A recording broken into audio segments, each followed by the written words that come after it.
মৰমৰ দশম শ্ৰেণীৰ ছাত্ৰ ছাত্ৰীসকল ইতিমধ্যে এক্সাৰসাইজ 3.4 কোৱেশ্চন নম্বৰ 1 এটা নে দুটা অংক মই তোমালোকক কৈ দিছিলো লগতে তোমালোকক কৈ দিছিলো কোৱেশ্চন নম্বৰ 2 1 আৰু 2 হতে কৰি দিছো পাঁচ বছৰ আগতে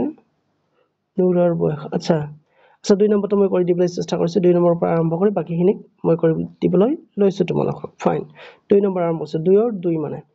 কি কৈছে তোমালোকক 2 ৰ 2 5 বছৰ আগতে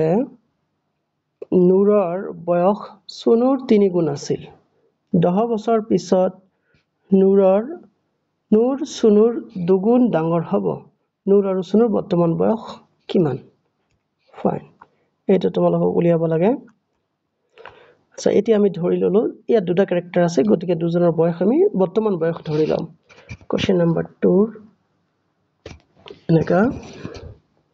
ধৰা হল নুৰৰ বৰ্তমান বয়স মই লিখা নাই তোমালোকে জানি লবা নুৰৰ বৰ্তমান বয়স x আচ্ছা নুৰৰ বৰ্তমান বয়স ৰবা x y আৰু কিমান ধৰিবা তোমালোকে অলপ স্টাইল সে তোমালোকে কৰিবলৈ চেষ্টা কৰা নুৰৰ বৰ্তমান বয়স n আৰু সুনু আছে নহয় কি আছে সুনুৰ বৰ্তমান বয়স হল s তেনেহলে according to question 5 বছৰ আগতে নুৰৰ বয়স কিমান হ'ব তেন্তে বৰ্তমান বয়স যদি তেওঁৰ n হয় 5 বছৰ আগত বয়স হ'ব n - 5 মানে 5 বছৰ কমি যাব আচ্ছা তাৰ পিছত আছে সুনুৰ 5 বছৰ আগতে বয়স কিমান হ'ব তেন্তে s - 5 এনেকৈ লিখিলা লিখাৰ পিছত কি কৈছে 5 বছৰ আগতে নুৰৰ বয়স সুনুৰ 3 গুণ আছিল তেনেহলে ইয়াত 3 দি তোমালোকে মাল্টিপল কৰি দিবা আৰু হৈ যাব তোমালোকৰ প্ৰথম ইকুৱেশ্যন আচ্ছা ৰবা হয়তো তোমালোকে বুজি পাইছাই ফাইন এতিয়া ইয়াক আমি কৰিম কি ৰেশনালাইজ কৰিম বা স্ট্যান্ডাৰ্ড ফৰ্মেটত আনিবলৈ চেষ্টা কৰিম তেনেহলে n - 5 ইয়াত তোমালোকে মাল্টিপল কৰি দিলা 3s - 3 5 15 15 হৈ গ'ল which again implies তোমালোকে ইয়াত n ৰ মান উলিয়াচোন n is equal to তাৰপিছত 3s তো আছে -5 ইফালে গলে কিমান হ'ব +5 হয় তাৰ ইয়াত গল -15 + 5 কিমান হ'ব +10 এইটোক তোমালোকে ইকুৱেশ্যন 1 দিলা আৰু তাৰ পিছত তোমালোকে লিখিবা আৰু কন্ডিশন যেটো দুটা আছে ইয়াত আৰু তোমালোকে ইয়াত লিখি দিবা কি 10 বছৰ পিছত সোণৰ 2 গুণ ডাঙৰ হ'ব 10 বছৰ পিছত নুৰ কি হ'ব সোণৰ 2 গুণ ডাঙৰ হ'ব ফাইন তেনেহলে বৰ্তমান বয়স যদি নুৰৰ n হয় 10 বছৰ পিছত n + 10 হ'ব ৰাইট আৰু সোণৰ হ'ব s + 10 তেনেহলে নুৰৰ বয়স সোণৰ বয়সৰ 2 গুণ হ'ব বুলি কৈছে এখানে 2 দিছো 2 দি মাল্টিপল কৰি দিছো ফাইন ঠিক আছে না 10 বছৰ পিছত নুৰ সোণৰ 2 গুণ ডাঙৰ হ'ব ফাইন এতিয়া ইয়াকো আমি ৰেশনালাইজ কৰি লওঁ which again implies n + 10 is equal to 2 into s 2s 2 10s 20 which again implies n is equal to 2s নহয় 10 to ইফালে গলে মাইনাস হ'ব নাই 20 - 10 কিমান হ'ব 20 - 10 10 হ'ব এটোক তোমালোকে নাম্বার 2 দিয়া ফাইন এতিয়া তোমালোকে এক নম্বৰ ইকুৱেশ্যন এনেকা পাইছা আৰু দুই নম্বৰটো পালা এনেকা ইয়াতো n আছে গতিকে n ৰ জায়গাত আমি প্ৰথম মানটো বহাই দিম ফাইন এনেকৈ লিখিবা therefore 1 and 2 implies আমি কি লিখিম প্ৰথম এই যে n আছে n ৰ জায়গাত আমি কিমান বহাই দিম 3s - 10 n ৰ জায়গাত আমি বহাই দিম 3s - 10 আৰু ইফালে 2s + 10 তো আছেই ফাইন ইফালে তোমালোকে 3s - 2s তো ইফালে আনিলো 2s ইফালে 10 আছে -10 ইফালে লৈ গলা +10 হৈ গল ফাইন তাৰ পিছত which again implies 3s - 2s = কিমান হ'ব সিঙ্গেল s 10 + 10 20 তেনেহলে আমাৰ সোণৰ বয়স কিমান হ'ব 20 এটো এটা आंसर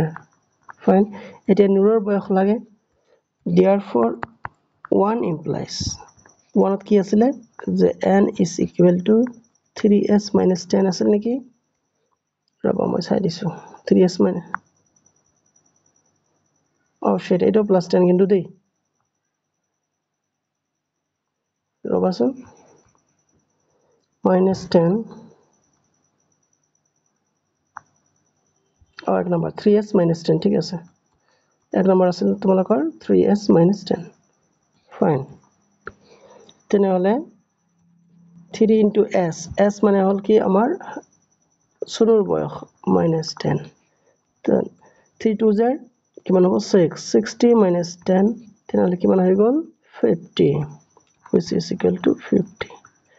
তেনেহলে আমাৰ সুনুৰ বৰ্তমান বয়স 20 আৰু নুৰৰ বৰ্তমান বয়স 50 এতিয়া ইয়াক আমি ভেৰিফাই এক্সুৱেলি এনেকৈ কৰিব পাৰো যে নুৰৰ বৰ্তমান বয়সৰ লগত তোমালোকে 10 পূৰণ কৰাচোন হৈ যাব ঠিক আছে ইটস ওকে অলৰাইট তেনেহলে আমি গম পালো যে নুৰৰ বৰ্তমান বয়স 50 ইয়াৰ্স আৰু সুনুৰ বৰ্তমান বয়স 20 এটা হৈ গ'ল তোমালোকৰ এক নম্বৰৰ আনসাৰ নেক্সট তোমালোকৰ কোৱেশ্চন নম্বৰ 2 টো মই কৈ দিবলৈ লৈছো 2 হৈ গ'ল নহয় 3 দুটা অংকৰ সংখ্যা এটাৰ অংক দুটাৰ সমষ্টি 9 তিন নম্বৰটো কৈ দিছো ৰবা নম্বৰ 3 ধৰা হল একক স্থানৰ ইউনিট প্লেসৰ একক স্থানৰ অংকটো x আৰু দশক স্থানৰ অংকটো y ঠিক আছে আচ্ছা তাৰ এটা হল একক স্থানৰ অংক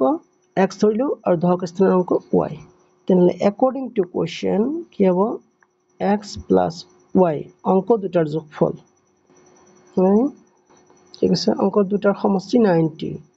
9 তোমালোকে 9 লিখিলা which again implies x equal to কি লিখিব পাৰো 9 minus y এটো নাম্বাৰ 1 দিলা আৰু কন্ডিশন দুটা আছে আনএটা কন্ডিশন কি দিছে এই সংখ্যাৰ 9 গুণ ললে সংখ্যাটোৰ অংক দুটা সালসলনি কৰি পোৱা সংখ্যাটোৰ দুগুণৰ সমান বা এতিয়া অংকটো তোমালোকক পাবা লাগে ফাইন দশক স্থানৰ অংক হল আমাৰ y y লগত সেইকাৰণে তোমালোকে 10 পূৰণ কৰিলা মানে প্লাস একক স্থানৰ অংক x এইটো হৈ গ'ল আমাৰ সংখ্যা এটো হল আমাৰ সংখ্যা ফাইন কি কৈছে যে সংখ্যাটোৰ আকৌ এই সংখ্যাটোৰ 9 গুণ ললে 9 টাইমছ তানি ইয়াত তোমালোকে 9 ললা ইকুৱেল টু কি হ'ব হাল হলনি কৰি পোৱা তাৰ মানে একক স্থানৰ অংকটো আমাৰ দশক স্থানত বহিব 10x আৰু দশক স্থানৰ অংকটো একক স্থানত বহিব এইটো ইয়াৰ আকৌ দুগুণ লব দিছে নাই কি কৈছে না সংখ্যাটোৰ দুগুণৰ সমান হয় ফাইন এইটো এইখিনিতে তোমালোকক মই এক্সটেন্ডেড ডাটা নলেজ দিব বিচাৰিছো ধৰিলো এটা দুটা অংক বিশিষ্ট সংখ্যা 25 আমি কি দৰে লিখিব পাৰো 2 into 10 plus 5 তেনেহলে এটা হল দশক স্থানৰ অংক এটা একক স্থানৰ অংক বুজি পাইছা তোমালোকে এইখিনিতে তোমালোকে এটা কাম কৰিব পাৰা চাইছা নহয় তোমালোকে যে আমাৰ দশক স্থানৰ অংকটো আৰু একক স্থানৰ অংক 5 ৰ মাজত সম্পৰ্ক কেনেকৈ হয় এনেকুৱা হয় গতি এইখিনি তোমালোকে জানিবা ফাইন এতিয়া আমি আহিছো মেইন অংকলৈ এতিয়া ইয়াক আমি কৰিম কি স্ট্যান্ডাৰ্ড ফৰ্মত আনিবলৈ চেষ্টা কৰিম 2 দি পূৰণ কৰিলে 2 10 20 20x plus 2y is equal to 9 10 90 90y হ'ব আৰু এটা হ'ব 9x ফাইন এনেকা হৈ গল এতিয়া আমি ৰিশাফল কৰি লওঁ ইয়াতক which again implies okay 20x minus 9x এই 9x ইফালে আনিলা তোমালোকে equal to 90y minus 2y ইফালে লৈ গলা আচ্ছা 20 minus 9 কিমান হ'ব তেনেহলে 11x আৰু ইফালে 90 minus 2 কিমান হ'ব 88y এই ইয়াতে তোমালোকে কৰিব পাৰিবা কি 11 1 jar 11 11 8 jar কিমান 88 ইয়াত y লগাই দিবা ফাইন তাৰনেকি স্পষ্টভাৱে লিখিলে তোমালোকে এনেকৈ লিখিবা which again implies x is equal to 8y এটুক তোমালোকে নাম্বার 2 দিয়া ফাইন এতিয়া এই আগৰ দৰে 1 and 2 implies নাই তেনেহলে আমাৰ x ৰ মান কি আছিল 1 ত 9 minus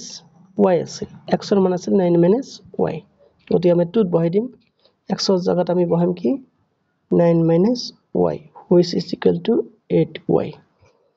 which again implies 9 is equal to 8y plus y minus y ইফালে গলে plus y হৈ গল fine এবাৰ তোমালোকে লিখিবা 9 is equal to 9y তোমালোকে কাটাকাটি কৰা 9 1 jar 9 তানে কি আমাৰ লাষ্টত y ৰ মান কিমান ওলাল 1 ওলাল y ৰ মান যদি 1 ওলাল তেনহলে 2 implies এতিয়া 2 ত লগ বহাই দিয়া তোমালোকে therefore 2 damn it therefore 2 implies x equal to 10 ৰবাচোন কি বা খেলি মেলি হৈছে x equal to 8y নহয় 8 into y মানে 1 8 1 jar 8 therefore আমাক কি উলিয়াব দিছে কোৱেশ্চনত x ৰ মান তোমালোকে পালা 8 y ৰ মান পালা তোমালোকে 1 আমাক কি উলিয়াব দিছে চাও সংখ্যাটো উলিয়াবা তেনেহলে নিৰ্ণয় সংখ্যাটো কিমান হ'ব তেনেহলে y ৰ মান যেহেতু 1 এটো দহকৰ অংক আৰু এককৰ অংক হ'ব 8 বাস এইটো হৈ গল আমাৰ आंसर 18 नेक्स्ट তোমালোকক क्वेश्चन नंबर 3 কৰি 3 টো হৈ গল क्वेश्चन नंबर 4 টো মই কৰি দিছো আজি এই দুইটাই থাক তোমালোকৰ এই দুইটাই তোমালোকে ডাইজেষ্ট কৰা নেক্সটত তোমালোকৰ মই বাকি তিনটা অংক কৰি দি দিম আৰু তোমালোকে চাবা কমেন্ট কৰিবা নবুজিলে তোমালোকে কমেন্ট কৰিবা আৰু বুজিলো তোমালোকে লাইক কৰিবলৈ চেষ্টা কৰিবা পাৰিলে মোৰ চেনেলটো সাবস্ক্ৰাইব কৰিবা চোৱাৰ কাৰণে ধন্যবাদ